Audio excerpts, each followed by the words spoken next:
क्या भगवान कृष्ण ने महादेव की आराधना की? आइए जानते हैं इस वीडियो में। भगवान श्री कृष्ण की लीला। भूमि ब्रजमंडल में 5 महादेव मंदिर प्राचीन काल से ही स्थापित हैं। इनकी विशेष मान्यता भी है। मथुरा में भूतेश्वर, वृंदावन में गोपेश्वर, नंदगांव में नंदीश्वर, काम्यवन में कामेश्वर और गोवर्धन में चक्रेश्वर के नाम से शिव मंदिर है। यहाँ पर प्रतिवर्ष दूर दराज से लाखों श्रद्धालु ब्रज दर्शन के दौरान पूजा अर्चना करने आते हैं। सावन के सोमवार में यहाँ की पूजा करने का विशेष महत्व है।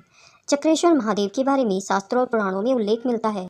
द्वापर काल में भगवान श्री कृष्ण ने ब्रजवासियों द्वारा की जाने वाली इंद्र की पूजा को बंद करा दिया और ब्रज में पर्वत स्वरूप स्थित गिरि गोवर्धन महाराज की पूजा प्रारंभ कर दी। इधर अपनी पूजा से बंद होने से कुपित होकर देवराज इंद्र ने अहंकार के वशीभूत होकर ब्रज को नष्ट करने का मन बना लिया और संपूर्ण ब्रज के ऊपर मूसलाधार वर्षा आरंभ कर दी।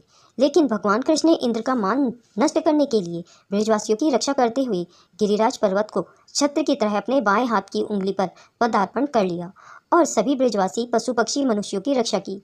इंद्र के प्रकोप से ब्रजवासियों की रक्षा करने के लिए भगवान श्री कृष्ण ने कैलाशपति भगवान शंकर से भी मदद मांगी और उनका आह्वान कर उन्हें ब्रज में बुलाया। शंकर जी ने ब्रज में आकर अपने त्रिशूल को ब्रजमंडल के उपाय से चक्र के समान घुमाया और फिर उसी से घनघोर वर्षा के जल को सुखा दिया। 7 दिन और 7 रात तक इंद्र वर्षा करते रहे और इधर शिवजी का त्रिशूल उसे सुखाता रहा। भगवान की इस लीला से इंद्र का मान भंग हुआ। उन्होंने भगवान श्री कृष्ण से क्षमा याचना की। इसके बाद श्री कृष्ण ने ब्रजवासियों की रक्षा करने आए भगवान शंकर को चक्रेश्वर नाम से गोवर्धन धाम में ही मानसी गंगा तट पर स्थापित किया और स्वयं उनकी पूजा अर्चना की। तभी से ब्रजवासी यहाँ के चक्रेश्वर महादेव की विधि विधान से पूजा अर्चना करते हैं। इन्हें ब्रज भाषा में चक्लेश्वर नाम से भी जाना जाता है। भगवान कृष्ण ने महादेव की आराधना की, लेकिन केवल भगवान शिव ही कृष्ण के आराध्य देव हैं ऐसा नहीं है, बल्कि भगवान शिव के लिए श्री कृष्ण भी भगवान विष्णु के अवतार होने के कारण आराध्य हैं। सनातन धर्म के शास्त्रों के अनुसार भगवान ब्रह्मा, विष्णु और महेश अर्थात शिव इस सृष्टि के सृजक, पालक और संहारक हैं।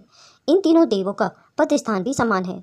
सृष्टि सृजन के कारण ब्रह्मा जी को परमपिता, जगत पालक और विष्णु जी को जगदीश तथा सृष्टि का संहारक का दायित्व होते हुए सृष्टि रक्षा के लिए हलाहल को स्वयं पीने वाले भगवान भोलेनाथ अर्थात शिव को महादेव, देवादिदेव कहा गया है। पौराणिक मान्यता के अनुसार एक प्रसंग में जिसमें भगवान शिव ने श्री कृष्ण के जन्म पर गोकुल में जाकर उनके शिशु रूप में दर्शन करने तथा उन्हें प्रणाम करने पर बदले में श्री कृष्ण भगवान शिव को देखकर मुस्कुराने का वर्णन मिलता है। दोस्तों, अगर यह जानकारी आपको पसंद आई हो तो इसे लाइक और शेयर जरूर करें। अगर आप मेरे चैनल में नए हैं और ऐसी ही रोचक कथाएं देखना पसंद करते हैं तो मेरे चैनल को सब्सक्राइब